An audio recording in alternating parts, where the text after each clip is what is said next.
Bonjour à tous mes petits amateurs de macabre, aujourd'hui nouvelle vidéo et aujourd'hui nous allons nous diriger dans les ruelles sombres d'un Londres du fin du 19e siècle.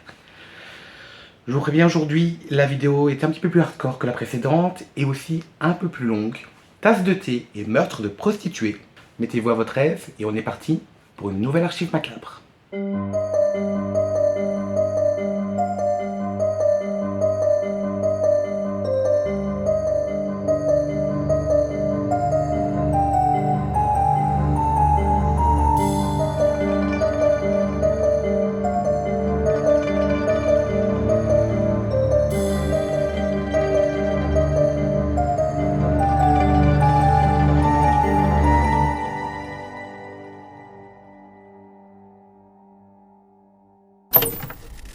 Vous l'aurez compris, aujourd'hui on attaque la légende de Jack l'Éventreur.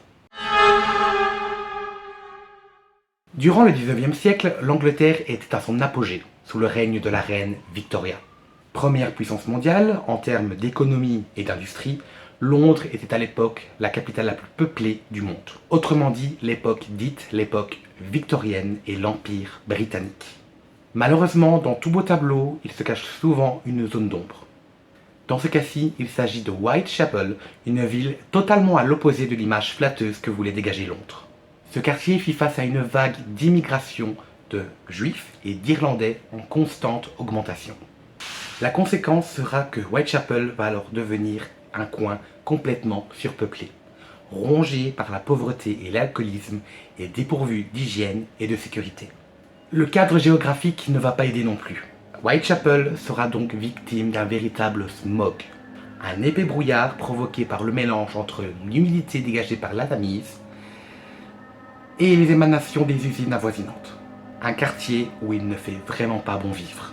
Mais c'est dans le courant de l'année 1888 que l'horreur va véritablement envelopper ce district de Whitechapel. Attention car les détails qui vont suivre peuvent être particulièrement choquants.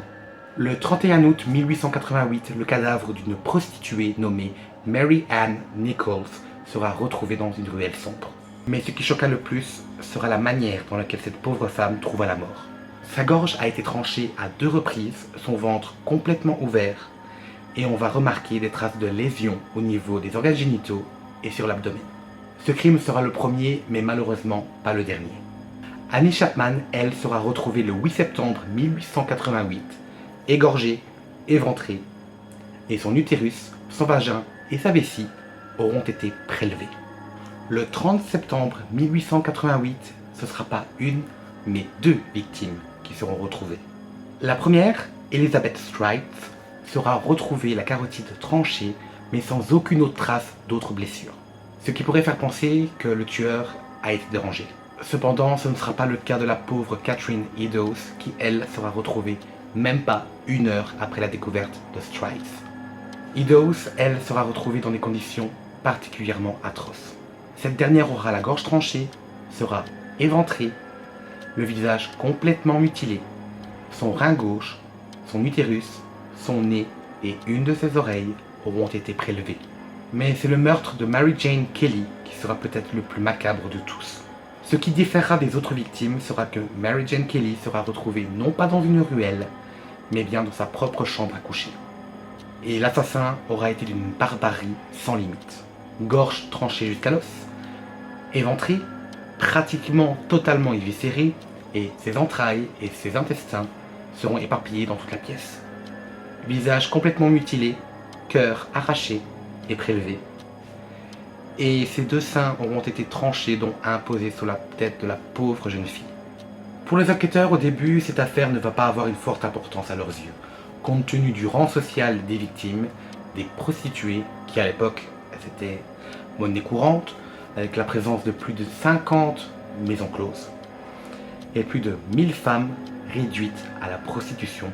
Pour les autorités, des prostituées assassinées dans un quartier malfamé, c'est une simple coïncidence. Mais le caractère complètement macabre et morbide des meurtres vont les forcer à admettre la vérité. Ils vont devoir admettre la présence d'un tueur en série. Mais ce qui rendra cette affaire vraiment différente n'est pas uniquement la violence des crimes, c'est également la présence des médias. À l'époque, la presse était omniprésente. Facile d'accès grâce à son prix peu élevé, beaucoup plus de lecteurs potentiels grâce à l'augmentation du niveau d'instruction et les progrès techniques qui permettent un tirage plus élevé. Pour la presse, cette affaire, c'est une mine d'or. Comme quoi, le vice des médias à utiliser des drames pour s'enrichir, ça date pas d'aujourd'hui. Et les lecteurs en demandent sans cesse des titres accrocheurs et du contenu choc, avec des révélations et du contenu plus que précis de cette affaire. Et ce boom des médias ne va pas se limiter à la Grande-Bretagne. Non, non, pas du tout. Ces crimes et son auteur seront connus à l'international. Mais dans les gazettes, il n'y a pas que les articles des rédacteurs qui étaient fort intéressants, parce que le tueur va se faire connaître. Le 27 septembre 1888, un journal londonien va recevoir une lettre plus que curieuse. Une lettre écrite à l'encre rouge, probablement du sang. Une lettre qui proviendrait de l'auteur de ces crimes.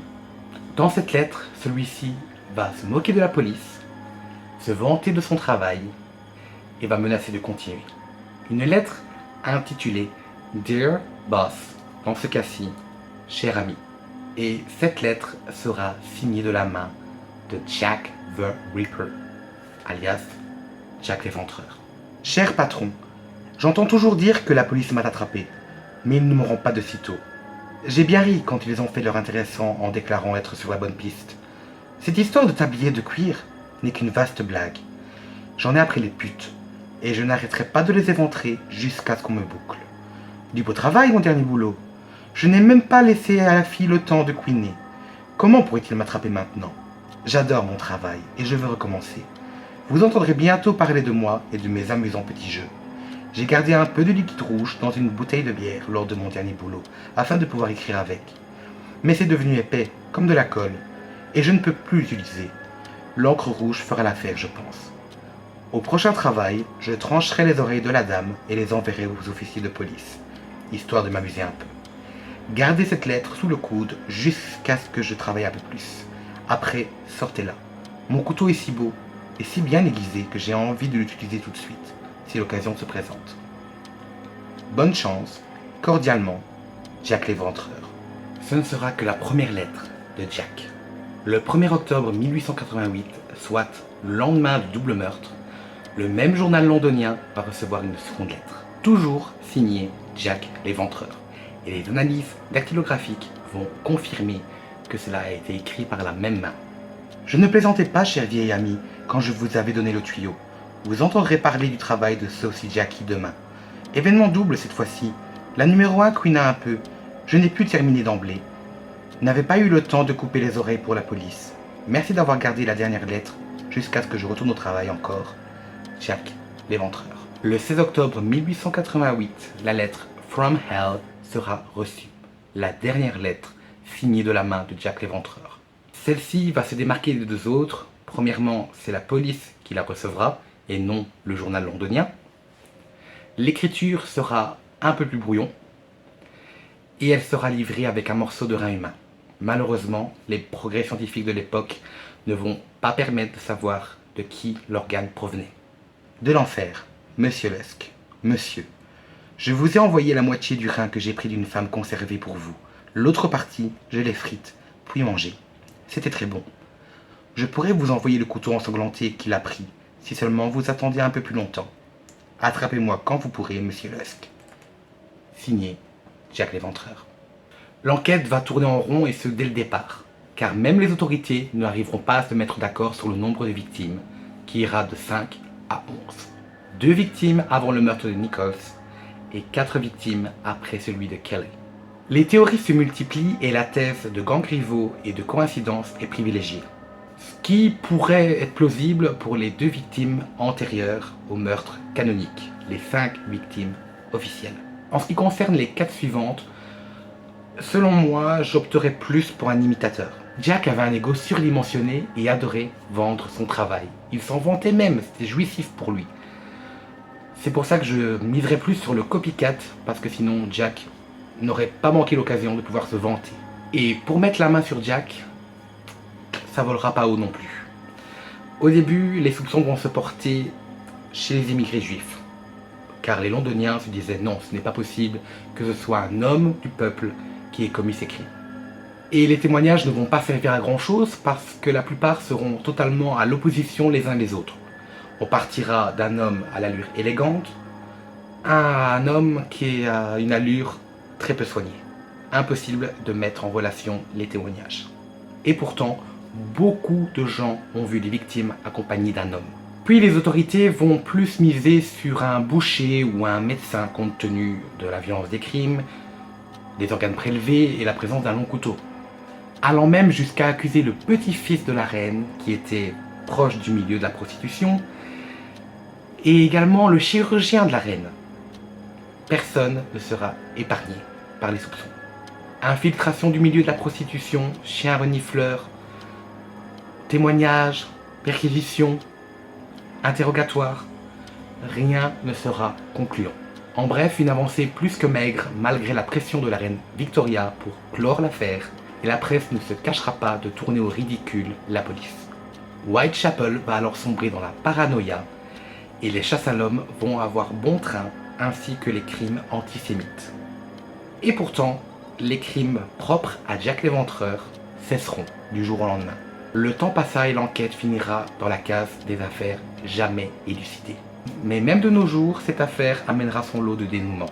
En mars 2019, des analyses ADN vont permettre une correspondance. Du sang sera retrouvé sur le châle de la victime numéro 4. Grâce à l'ADN de descendants, nous allons avoir un nom, Aaron Kominski, un immigré juif polonais atteint de troubles mentaux. Moi, je prendrais cette info avec des pincettes. Pourquoi ? Le châle a été manipulé de nombreuses fois au fil du temps. Et malgré les prouesses de la science, les traces ont quand même un siècle. Elles ont probablement subi les ravages du temps. Et en juillet 2023, Sarah Axe Horton, arrière-petite-fille d'un des enquêteurs de l'époque, émettra une hypothèse. Après une enquête approfondie par cette dernière, Jack serait en réalité Hayam Hyams, fabricant de cigares mort dans un hôpital psychiatrique où il était admis pour alcoolisme, épilepsie et violence envers les femmes. L'analyse du dossier révélera une fracture du coude gauche, ce qui pourrait expliquer plusieurs choses. L'écriture brouillon de la lettre From Hell, le fait que la victime numéro 3 ait pu se débattre, et également son arrêt d'activité, dû à son internement. 136 ans plus tard, le public cherche toujours à déterminer la vérité, sans aucune déclaration officielle. Mais peut-être qu'un jour, qui sait. Ce qui est sûr, c'est que Jack l'Éventreur sera rentré dans l'histoire, de par la nature extrêmement violente de ses crimes, mais également par son omniprésence dans la culture populaire, que ce soit dans le milieu de la musique, le monde de l'art, le théâtre, ou alors au cinéma et à la télévision. De nos jours, il fait encore et toujours parler de lui. Ceci conclut cette archive macabre. Merci d'avoir regardé la vidéo. N'hésitez pas à laisser un petit commentaire et donner votre avis sur cette affaire. Mais vous pouvez également laisser un petit pouce bleu, ça fait toujours plaisir. Et on se retrouve dimanche prochain, 15 h, pour une nouvelle archive macabre. Salut!